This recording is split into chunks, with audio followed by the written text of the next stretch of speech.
কিছুক্ষণ আগেই ভোটটা দিয়ে এলাম। এই যে ভোট দিয়ে এলাম আমি।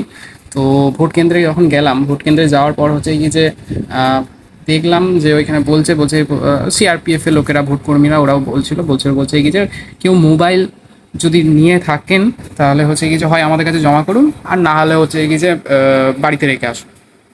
এবার আমি বলছিল এরকম, তো আমি ভাবলাম যে কিসের জন্য এটা হতে পারে, যে মোবাইলে কী সমস্যা থাকতে পারে ভাই। আমি মোবাইল নিয়ে যাব, ঢুকবো, চলে আসবো, মোবাইলে তো কোনো ব্যাপার নয় ওইখানে। তারপর আমি ভাবলাম যে কি যে মোবাইলটা আহ, রাখা যাবে না কেন নিজের কাছে, ওদের কাছে জমা করতে হবে বা বাড়িতে রেখে আসতে হবে কেন। তারপর একটা জিনিস মনে পড়লো, সেটা সেটা হচ্ছে, তো হ্যালো গাইস, আমি এখন চলে এসেছি ভোট কেন্দ্রে ভোট দিতে।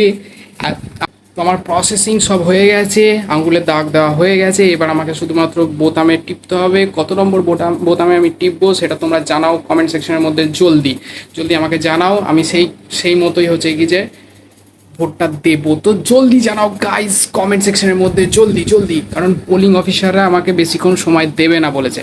তো তাড়াতাড়ি একটু কমেন্ট সেকশনের মধ্যে আমাকে জানাও, যতটা তাড়াতাড়ি সম্ভব হয়। ঠিক আছে গাইস, জলদি।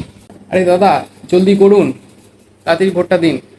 আরে দাঁড়ান না রে বাবা, ভোটটা তো দিতে এসছি, ভোটটা দেওয়া হয়ে যাবে চলে যাব, অত ঝামেলা করছেন কেন?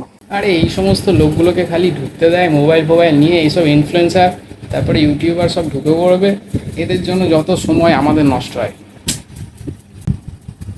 আরে দাদা শুনুন, প্রশ্নটা আমাদেরকে না করে ওদেরকে করুন, যারা আমাদেরকে অ্যালাউ করেছে মোবাইলটা নিয়ে ঢুকতে। ঠিক আছে, আমার ভোট দিতে এসেছিলাম, আমি ভোট দেবো, ভোট দিয়ে চলে যাব। ঠিক আছে, তো ঠিক এই কারণের জন্য হচ্ছে কি যে ফোন ভোট কেন্দ্রের মধ্যে অ্যালাউ করছে না।